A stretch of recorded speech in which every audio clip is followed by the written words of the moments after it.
Yeah, I'll start in Telugu. Okay.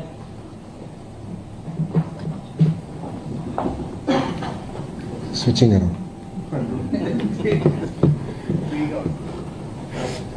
Media మిత్రులందరికీ నా నమస్కారం. ఈరోజు చరిత్రలో నిలబడే రోజు. ఈరోజు ఆంధ్ర రాష్ట్రంలో 5 కోట్ల ఆంధ్రులు గెలిచిన రోజు, అమరావతి రైతులు గెలిచిన రోజు, అమరావతిలో ఉన్న మహిళలు గెలిచిన రోజు. మీ అందరికి తెలుసు, ఆంధ్రులు అనేక ఇబ్బందులు ఎదుర్కొన్నారు. ముందల మనందరం మెడ్రాస్ స్టేట్లో మెడ్రాస్ రాజధానిగా ఉన్నాం. దాని తర్వాత పొట్టి శ్రీరాములు గారు చేసిన 58 రోజుల దీక్ష ప్రాణత్యాగం వల్ల భాష ప్రయుక్త రాష్ట్రాలు ఏర్పడినాయి. దాంట్లో ఆంధ్ర రాష్ట్రం ఏర్పడింది. కర్నూలు రాజధానిగా ఏర్పడటం జరిగింది. 3 సంవత్సరాల తర్వాత ఒక ఒప్పందం వల్ల తెలంగాణని ఆంధ్ర రాష్ట్రాన్ని మళ్ళీ కలిపి హైదరాబాద్ రాజధానిగా చేసుకుంటాం జరిగింది. 58 సంవత్సరాలు కష్టపడి చెమటోర్చి అటు తెలంగాణ ప్రజలు ఇటు ఆంధ్ర ప్రజలు కలిసికట్టుగా హైదరాబాద్ని అభివృద్ధి చేసుకుంటే ఒక చీకటి రోజు పార్లమెంట్లో ఎలాంటి చర్చ జరగకుండా టీవీలు కట్టేసి తలుపులు వేసి ఆ రోజు ఆంధ్ర రాష్ట్రాన్ని విభజిస్తాం జరిగింది. ఆనాడు చాలా స్పష్టంగా గౌరవ ముఖ్యమంత్రి చంద్రబాబు నాయుడు గారు ఆనాడు ప్రతిపక్ష నేతగా ఉన్నప్పుడు 2 ప్రాంతాలకి మీరు న్యాయం చేయాలి, న్యాయం చేసి ముందరికెళ్ళండి, లేదంటే విభజన వల్ల ఒక ప్రాంతానికి అడ్వాంటేజ్ వచ్చినా ఇంకో ప్రాంతం చాలా తీవ్రంగా నష్టపోతుందని చెప్తాం జరిగింది. అయినా కూడా వినకుండా ఆంధ్ర రాష్ట్రాన్ని విభజిస్తాం జరిగింది. నేను పుట్టి పెరిగింది తెలంగాణలో, నాకు హైదరాబాద్లో ఉన్న ప్రతి గల్లీ తెలిసిన వాళ్ళు. కానీ ఆ రోజు నాకు కలిగింది ఏంటంటే కట్టుబట్టలతో మెడబట్టి బయటికి గెంటేశారు. నాకు బాధ, ఆవేదన వచ్చి రాజధాని ఎక్కడ పెట్టాలో తెలియదు. కూర్చున్నాక ఒక సెక్రటేరియట్లో మన సెక్రటరీలు కూర్చున్నాక ప్లేస్ లేదు, అసెంబ్లీ సమావేశాలు వేసుకున్నాక ప్లేస్ లేదు, హైకోర్టు లేదు. 10 సంవత్సరాలు హైదరాబాద్ మీ రాజధాని, దాని తర్వాత మీరు దారి మీరు ఎత్తుక్కోండి అని సింపుల్గా చెప్పేశాం. విభజన ఎంత దారుణంగా జరిగిందంటే షెడ్యూల్ 9, షెడ్యూల్ 10 సంస్థలు ఇప్పటికీ అటు తెలంగాణ రాష్ట్రం కానివ్వండి ఇటు ఆంధ్ర రాష్ట్రం తేల్చుకునే పరిస్థితి లేకుండా పోయింది. అంటే అశాస్త్రీయంగా జరిగిన విభజన వల్ల ఆ ఇబ్బందులు ఇప్పుడు కూడా తెలుగు ప్రజలు ఎదుర్కొంటున్నారు. మీ అందరు తెలుసు, ఆనాడు హైదరాబాద్లో ఉన్న శాసనసభలో ఆంధ్రప్రదేశ్ మన అసెంబ్లీ మీటింగ్ జరిగింది. దాంట్లో చాలా స్పష్టంగా గౌరవ ముఖ్యమంత్రి గారు అటు ఉత్తరాంధ్రకి ఇటు రాయలసీమకి సమదూరంగా రాజధాని ఉండాలి, ఆ రాజధాని అమరావతి అని ఆనాడు ఆయన ప్రకటించారు. అది ప్రకటించేటప్పుడు చాలా స్పష్టంగా అభివృద్ధి వికేంద్రీకరణ మేము చేసి చూపిస్తామని కూడా చెప్తాం జరిగింది. దాంట్లో భాగంగా రైతులు ముందరికి వచ్చారు. గౌరవ ప్రధానమంత్రి గారు స్వయంగా వచ్చి అమరావతి పనులకి శంకుస్థాపన చేస్తాం జరిగింది.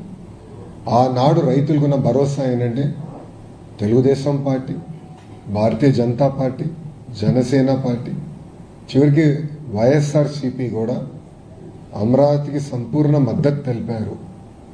అందుకే మేము మా భూమిలో 5 కోట్ల ఆంధ్రుల రాజధాని కోసం ఇస్తున్నామని చాలా స్పష్టంగా వాళ్ళు తెలియజేస్తాం జరిగింది. కానీ బాధాకరమైన విషయం ఏంటంటే 2019 ఎన్నికల ముందల మేము చాలా స్పష్టంగా ప్రజలు చెప్పాం, పొరపాటున ప్రభుత్వాలు మారితే అమరావతి రాజధాని ఉండదు, రాజధాని తరలిస్తారని.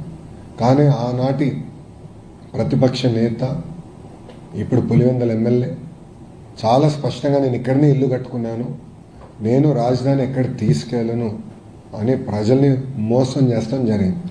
ఆయన అధికారంలోకి వచ్చిన తర్వాత రాజధాని పైన అనేక ఆరోపణలు చేసి 3 ముక్కల ఆటకి ఆయన మొదలుపెట్టారు. ఆ రోజు శాసనసభలో మా శాసనసభ్యులు పోరాడారు. కౌన్సిల్లో మాకు మెజారిటీ ఉంది. ఆ రోజు మేము కౌన్సిల్ సాక్షిగా మేమందరం పోరాడాం. నేను ఆ రోజు ఎమ్మెల్సీని. బిల్ని సెలెక్ట్ కమిటీకి పంపిస్తే కూడా, సభ్యులందరూ సెలెక్ట్ కమిటీకి పంపిస్తే కూడా అప్పుడున్న లెజిస్లేటివ్ అఫేర్స్ మినిస్టర్ చైర్మన్ గారి సంతకం లేకుండా సింపుల్గా బిల్ పాస్ అయిందని చెప్పి తీసుకెళ్లి గవర్నర్ గారు ఎస్ఎన్టీకి పంపించారు. అది తెలుసో తెలియకనో ఇప్పుడు కూడా నాకు తెలియదు, గవర్నర్ గారు ఆ రోజు పర్మిషన్ ఇచ్చారు. అది మేము లీగల్గా ఛాలెంజ్ చేసాం. అప్పుడు కోర్టు మీరు తప్పు చేశారు అని అక్షంతల హస్తం కూడా జరిగింది. కానీ ఆ రోజు నుంచి ప్రజా రాజధాని కోసం ఒక ఉద్యమం మొదలైంది. పెద్ద ఎత్తున రైతులు, ప్రత్యేకంగా మహిళలు, ఎప్పుడు ఇంటి గడప దాటిన మహిళలు పెద్ద ఎత్తున రోడ్డు పైకి వచ్చి 5 కోట్ల ఆంధ్రుల కోసం పెద్ద ఎత్తున ఆనాడు పోరాడినందుకు వాళ్ళని అన్ని రకాలుగా అవమానించారు, వాళ్ళపైన దాడి చేశారు, లాఠీలతో కొట్టారు, కంచెబెట్టారు. శాంతియుతంగా వాళ్ళు అమరావతి నుంచి తిరుమలకి వెళ్ళాలన్నా, అమరావతి నుంచి సింహాచలంకి వెళ్ళాలనుకుంటే పాదయాత్రగా అనేక ఇబ్బందులు పెట్టారు, అవమానించారు. ఎంత దారుణం అంటే ఆ గ్రామంలో ఉన్న ప్రజలు ఆ గ్రామంలో తిరగాలంటే ఏకంగా వాళ్ళు ఆధార్ కార్డు చూపించే పరిస్థితి. 144 సెక్షన్ పెట్టారు. ఆ 5 సంవత్సరాలు ప్రజల్ని అన్ని రకాలుగా వేధించారు. 5 కోట్ల ఆంధ్రులు చూశారు.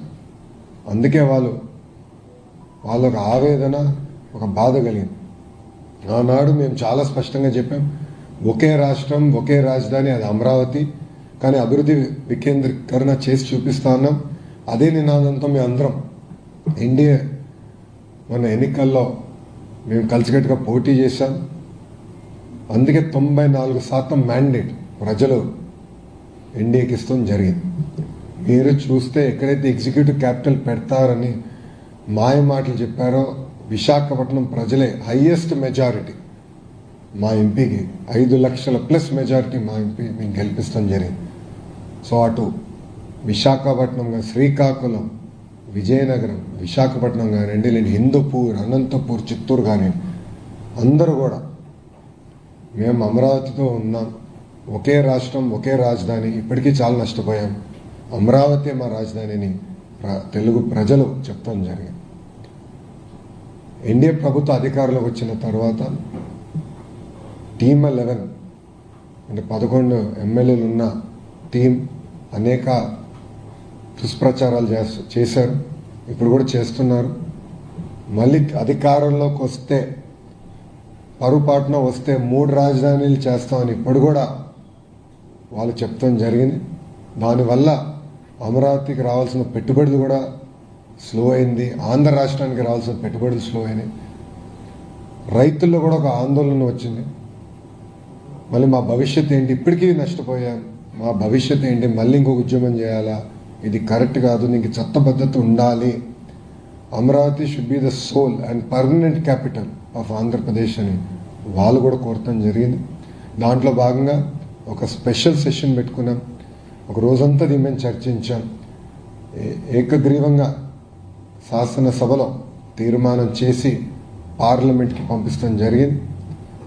దాంట్లో భాగంగా గౌరవ హోంమంత్రి అమిత్ షా గారు పర్సనల్గా తీసుకుని, ప్రధానమంత్రి గారు కూడా ఇప్పటికీ చాలా నష్టపోయారు ఆంధ్ర ప్రజలు.